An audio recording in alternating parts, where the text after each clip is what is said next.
Hello everyone, welcome to my channel. আজ হচ্ছে আমার প্রেগনেন্সির 8 মান্থ 22 ডেজ। আসলে বলতে পারো এক সপ্তাহ পর আবার ভিডিও করছি আমি, কারণ আমি ভেবেছিলাম যে রবিবার ভিডিওটা তাহলে দেওয়া মানে শুরু করবো, কারণ কেউ ভিডিওটা আমাকে করে দিলে একটু হেল্প হয়।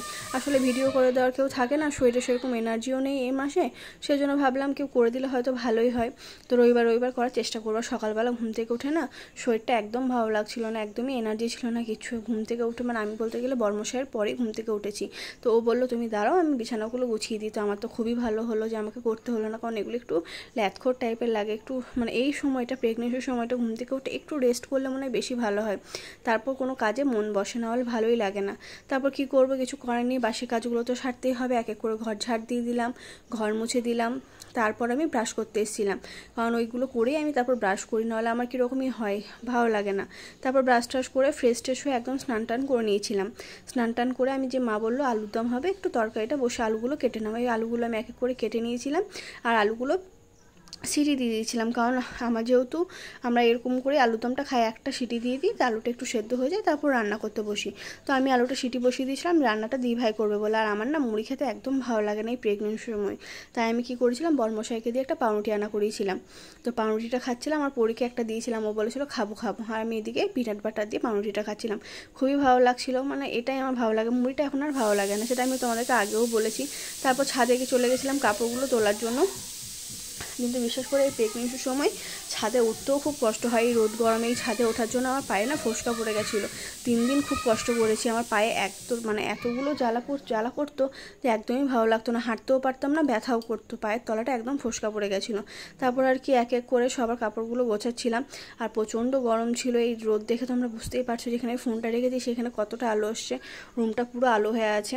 তারপর এক এক করে সবার কাপড় ছিল, মায়ের, দিদার, দিভাইয়ের, আমার দাদা ভাইয়ের সবার এক এক করে জামাগুলো ভাঁজ করে তাদের রুমে দিয়ে আসছিলাম। তারপর খাওয়া দাওয়া করে নিয়েছিলাম দুপুরবেলা। আজকে যেহেতু রথযাত্রা, তাই ভেবেছিলাম রথ দেখতে যাব। আর আমরা তো শ্রীরামপুর যেতে পারবো না, কারণ আমি এই অবস্থায় শ্রীরামপুর গেলে হবে না, প্রচণ্ড ভিড় থাকে। তাই এদিকে দেখো রথের ভোগ দিয়ে গেছে, এই ভোগটা না আমি অনেক খেয়ে নিয়েছিলাম প্রথমেই দেখা। এদিকে কাঁঠাল ছিল, যেটা আমরা গোপালকে ভোগ দিয়েছিলাম, গোপালকে নয় জগন্নাথকেও দিয়েছিলাম, কিন্তু আমি আর খাইনি কাঁঠাল, যেহেতু আমি এখন আর খাই না হজমের জন্য। আর এদিকে বললাম যে রথ দেখতে যাবো, শ্রীরামপুর যাবো না, কিন্তু আমাদের শেওড়াফুলিতেই রথ দেখবো। তো আমি রেডি হয়ে আগে সবার জন্য চা বসিয়ে দিয়েছিলাম, সবাই বলতে সবাই যদি এসে খায়, কারণ মা, দিভাই, ভাই শ্যামলদা এরা সবাই গেছিলো শ্রীরামপুরে রথ দেখতে। এদিকে দিদা আর বাবা ঘরে ছিল, তাই ভালো ওদের জন্য একটা চা করে দিয়ে যায়। আর আমিও হাঁটতে হাঁটতে চলে গেছিলাম আমাদের একটা বৌদির বাড়ি, এখানে আছে ওর পিসির ছেলের বউ, তো ওদের বাড়িতে আমরা যাই রথ দেখতে। আমি ভাবলাম এবছর তো আর দেখতে পাবো না, তো চলো ওপর থেকে দাঁড়িয়ে রথ দেখবো। আর এই যে আমাদের বটতলা বাড়ি থেকে বেরিয়ে এখানেই রথটা আসে, যে রথটা আমরা দেখতে চললাম। তারপর রাস্তায় ছোট্ট রথটা দেখতে পেলাম, কি কিউট না, আমার তো খুব ভালো লাগছিল। কিন্তু আমি টানিনি, ওকেই বললাম তুমি একটু টেনে নাও রথটা, আর একটু কিছু পয়সা দিয়ে দাও, যেটা আমরা ছোটোবেলা থেকে করে এসেছি। তারপর রাস্তায় যাওয়ার পথেই বড় রথটা দেখলাম, আমরা তো ভেবেই ফেলেছিলাম যে যা আমাদের রথটা হয়তো আর দেখাই হলো না, আমরা লেট করে দিয়েছি। কিন্তু তারপর হলাম যে না, এটা শেওড়াফুলির বড় রথ নয়, আরও বড় রথ এর থেকে আসবে। তারপর চলে গেছিলাম বৌদিদের বাড়ি, আর ওই রথে না আমাকে একটা কলা দিয়েছিল, কলাটা না আমি এসে সবাইকে ভাগ করে আমি একটু খেয়ে নিয়েছিলাম। তারপরে এই যে রথযাত্রা শুরু হয়ে গেছে, অনেকক্ষণ পরে এসে আমরা বেরিয়েছিলাম বাড়ি থেকে, 5:30 রথ আসে, তখন 7টা বেজে গেছিলো। আস্তে আস্তে অনেক লেট করেছিল, এই যে নাম কীর্তন হচ্ছিলো প্রথমে, তারপরে এখানে নাচের এসেছিলো, মানে অনেক কিছু অ্যাড দিচ্ছিলো আর কি, শিবানী ডান্স সেন্টার সমস্ত কিছু, এখানে অনেক কিছু এরকম থিম করে বার করে, এটা আমাদের খুব ভালো লাগে। আমাদের এখন শিউরিতেও এরকম হয়েছে, আগেও বলেছি। আর এই যে গোপু সোনা, একে দেখলে তো মন একদমই ভালো হয়ে যায়, কিছু বলারই নেই। তারপরে দেখো ছোট্ট রাধাকৃষ্ণ, বিশ্বাস করে কৃষ্ণ তো থামছেই না নাচার জন্য, আর রাধাও তাই, ওরা না সারাক্ষণ নেচে যাচ্ছে, সবাই না থামছে কিন্তু ওরা কিন্তু থামেনি, এটা দেখে খুবই ভালো লাগলো। আর সব নানা রকমের অনেক নাচ ছিল, সেগুলো দেখলাম।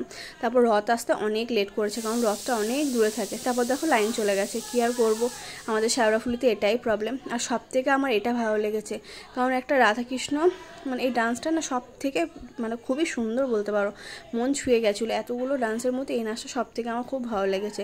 তারপরে এই যে ডিজে করেছিল, এটা সব থেকে ফালতু করেছিল, কারণ বিসর্জন রথে ডিজে করা মানে আমার ভালো না। ঠাকুরের গান হচ্ছিলো এতক্ষণ ঠিক ছিল, এটা মনে হচ্ছিলো বিসর্জনের মতো। তাই ভালো লাগছিল না। এখানে মেয়েরাও নাচ করছিল, ছেলেরাও নাচ করছিল, আর কতটা ভিড়, একদমই এইদিকে আমাদের বাড়ি যাওয়া হবে না। আমরা ভেবেই নিয়েছিলাম আমাদেরকে অনেকটা ঘুরে ঘুরে যেতে হবে। আর শোনো না, আজকে তো ভেবেইছিলাম যে কিছু খাবো বাইরে বেরিয়ে, কিন্তু এত ভিড়, আমরা যেখানে মেলাটা আর কি বসেছে সেখানে আর কিচ্ছু খাওয়া হবে না, কারণ এত ভিড়ে ওখানে যাওয়া সম্ভব নয়। তাই আমরা কি করব, শুধু মুখেই বাড়ি চলে গেছিলাম। তারপর বাড়ি গিয়ে ফুচকা পাঁপড় সব এনেছিল ভাই আর দাদা ভাই আর কি। এই যে আমাদের শেওড়াফুলির বড় রথটা, আসতে দেখো দইটা কত বড়। তারপর রাত্রেবেলা বরমশাই করেছিল পাস্তা। আজকের দিনটা এভাবেই কাটলো।